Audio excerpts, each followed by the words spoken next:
Hi Tigers, it's Miss Takor here. I am here for your Tiger bedtime story. I hope you guys had a great day today.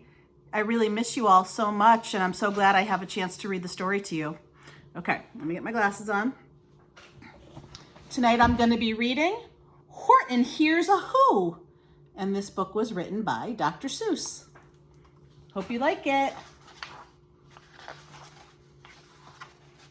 On the 15th of May in the jungle of Newell, in the heat of the day, in the cool of the pool, he was splashing, enjoying the jungle's great joys, when Horton the elephant heard a small noise. So Horton stopped splashing. He looked toward the sound. That's funny, thought Horton. There's no one around. Then he heard it again, just a very faint yelp, as if some tiny person were calling for help. I'll help you, said Horton, but who are you? Where? He looked and he looked, but he could see nothing there, but a small speck of dust blowing past through the air.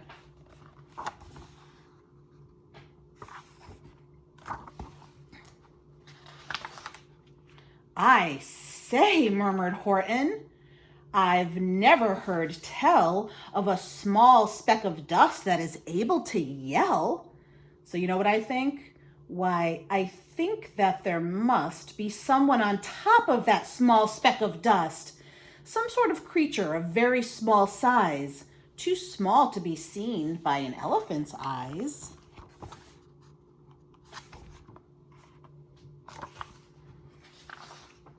Some poor little person who's shaking with fear that he'll blow in the pool. He has no way to steer. I'll just have to save him because, after all, a person's a person, no matter how small.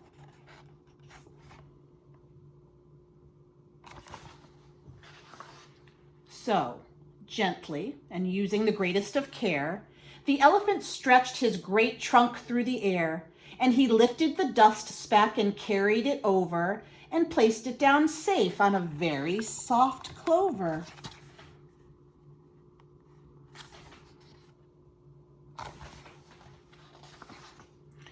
Humph, humphed a voice. 'Twas a sour kangaroo, and the young kangaroo in her pouch said humph too. Why, that speck is as small as the head of a pin. A person on that? Why, there's never has been.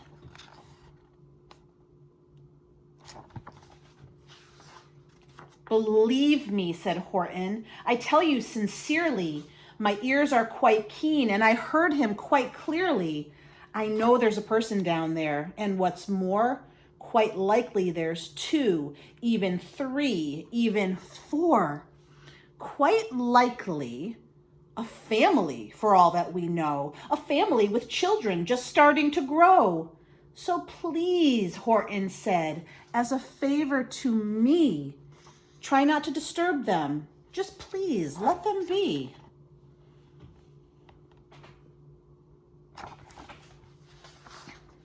I think you're a fool, laughed the sour kangaroo. And the young kangaroo in her pouch said, me too. You're the biggest blamed fool in the jungle of Newell. And the kangaroos plunged in the cool of the pool. What terrible splashing, the elephant frowned. I can't let my very small persons get drowned. I've got to protect them. I'm bigger than they. So he plucked up the clover and hustled away.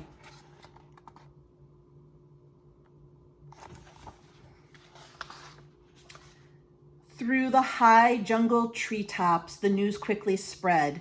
He talks to a dust speck. He's out of his head. Just look at him walk with that speck on a flower. And Horton walked, worrying, almost an hour. Should I put this speck down? Horton thought with alarm. If I do, these small persons may come to great harm. I can't put it down, and I won't. After all, a person's a person, no matter how small.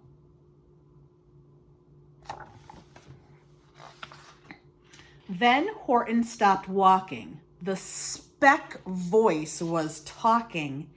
The voice was so faint, he could just barely hear it. "Speak up, please," said Horton. He put his ear near it. "My friend," came the voice, "you're a very fine friend.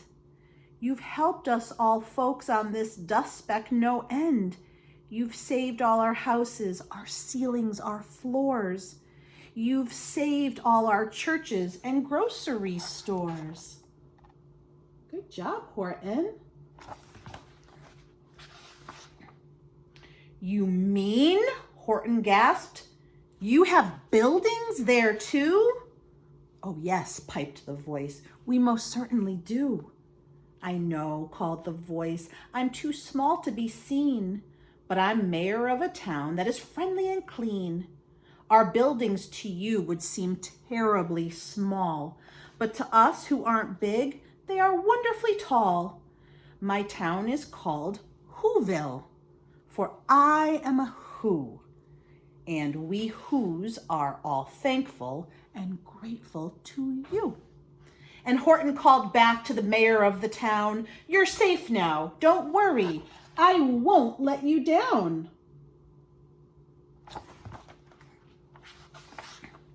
But just as he spoke to the mayor of the speck, 3 big jungle monkeys climbed up Horton's neck.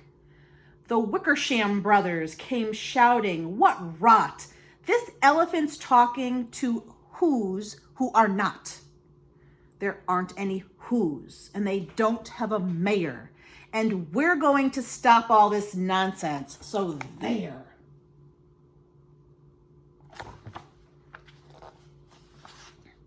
They snatched Horton's clover. They carried it off to a black-bottomed eagle named Vladikoff, a mighty strong eagle of very swift wing. And they said, "Will you kindly get rid of this thing?" And before the poor elephant could even speak, that eagle flew off with the flower in his beak.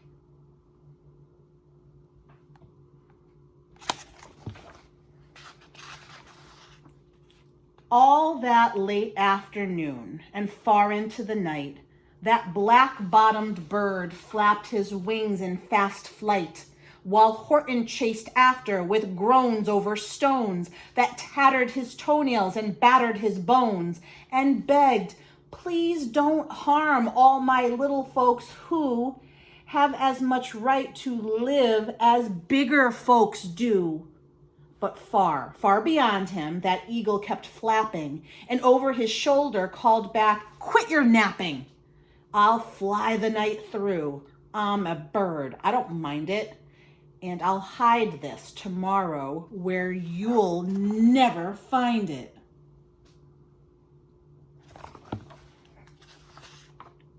And at 6:56 the next morning, he did it. It sure was a terrible place that he hid it. He let that small clover drop somewhere inside of a great patch of clovers 100 miles wide. "Find that," sneered the bird, "but I think you will fail." And he left with a flip of his black-bottomed tail. Oh, geez. He's dropping this clover into the big field of clovers. "I'll find it," cried Horton. "I'll find it or bust. I shall find my friends on my small speck of dust." And clover by clover with care, he picked up and searched them and called, "Are you there?" But clover by clover, he found that the one that he sought for was just not around. And by noon, poor old Horton, more dead than alive, had picked, searched, and piled up 9,005. Poor Horton. Then, on through the afternoon, hour after hour, till he found them at last on the 3 millionth flower. My friends, cried the elephant, tell me, do tell, are you safe? Are you sound? Are you whole? Are you well? Wow, Horton never gave up. From down on the speck came the voice of the mayor. We've really had trouble, much more than our share. When that black-bottomed birdie let go and we dropped, we landed so hard that our clocks have all stopped. Our teapots are broken, our rocking chairs smashed, and our bicycle tires all blew up when we crashed. So Horton, please, pleaded that voice of the mayor's, will you stick by us who's while we're making repairs? Of course, Horton answered, of course I will stick. I'll stick by you folks through thin and through thick. Horton is such a nice friend. Humph, humphed a voice. For almost 2 days, you've run wild and insisted on chatting with persons who've never existed. Such carryings on in our peaceable jungle. We've had quite enough of your bellowing bungle. And I'm here to state, snapped the big kangaroo, that your silly, nonsensical game is all through. And the young kangaroo in her pouch said, me too.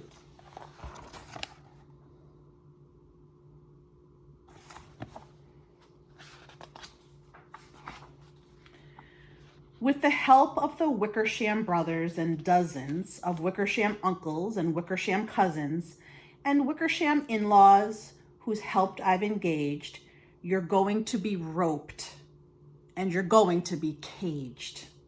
And as for your dust speck, that we shall boil in a hot steaming kettle of bezel nut oil. Boil it, gasped Horton. Oh, that you can't do. It's all full of persons. They'll prove it to you.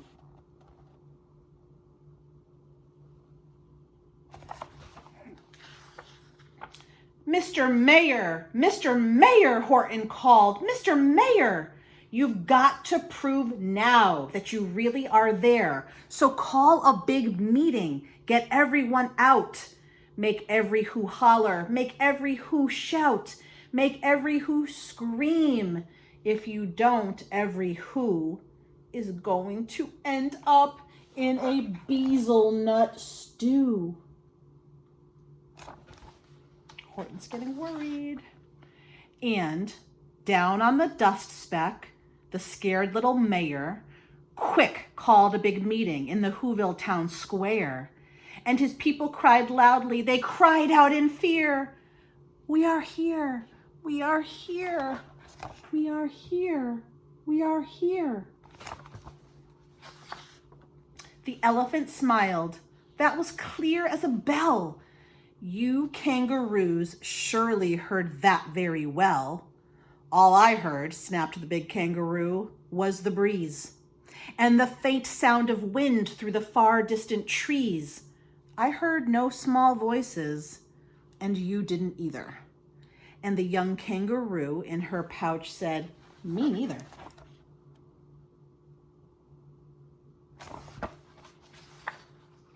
Grab him, they shouted, and cage the big dope. Lasso his stomach with 10 miles of rope. Tie the knots tight so he'll never shake loose. Then dunk that dumb speck in the bezel nut juice. Horton fought back with great vigor and vim, but the Wickersham gang was too many for him. They beat him. They mauled him.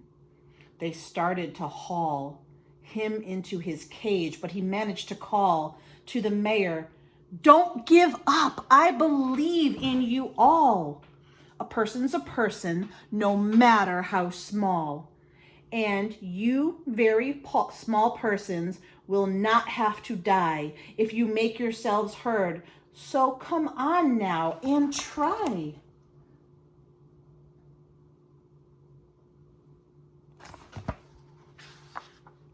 The mayor grabbed a tom-tom. He started to smack it. And all over Whoville, they whooped up a racket. They rattled tin kettles. They beat on brass pans, on garbage pail tops and old cranberry cans. They blew on bazookas and blasted great toots on clarinets, oompas and boompas and flutes.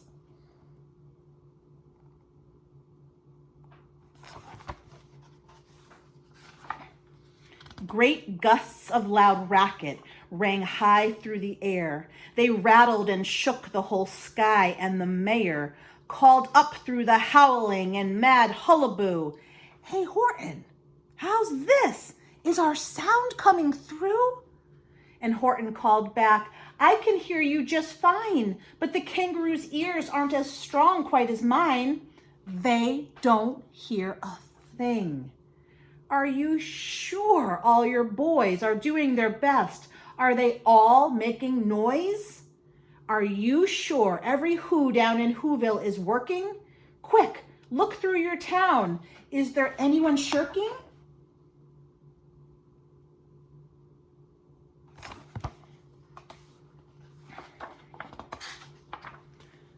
Through the town rushed the mayor, from the east to the west. But everyone seemed to be doing his best. Everyone seemed to be yapping or yipping. Everyone seemed to be beeping or bipping.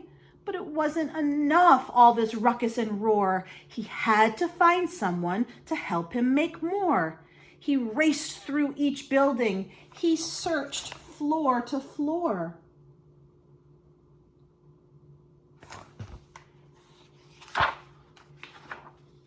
And just as he felt he was getting nowhere and almost about to give up in despair, he suddenly burst through a door, and that mayor discovered one shirker quite hidden away in the Fairfax Apartments, apartment 12J.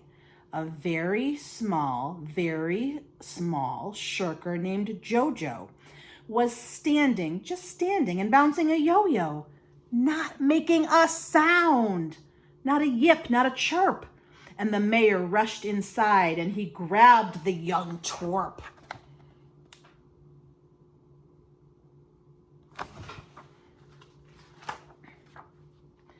And he climbed with the lad up the Eiffelberg Tower. "This," cried the mayor, "is your town's darkest hour. The time for all who have blood that is red to come to the aid of their country," he said. "We've got to make noises in greater amounts. So open your mouth, lad, for every voice counts." Thus he spoke as he climbed. When they got to the top, the lad cleared his throat and he shouted out, "Yop!"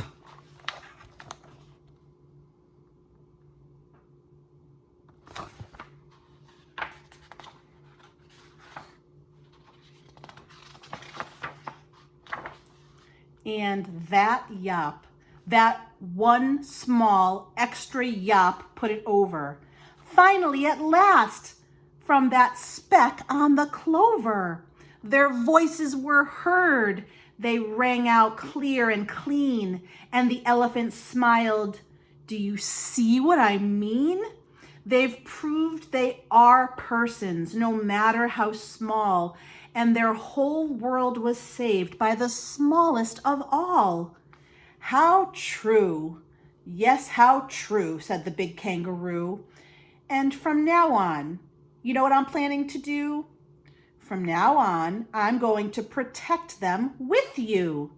And the young kangaroo in her pouch said,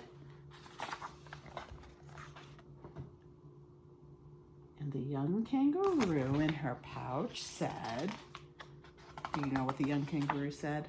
"Me too. From sun in the summer, from rain when it's fallish, I'm going to protect them, no matter how smallish." Every voice counts, tigers. I hope you have a great night. Bye-bye.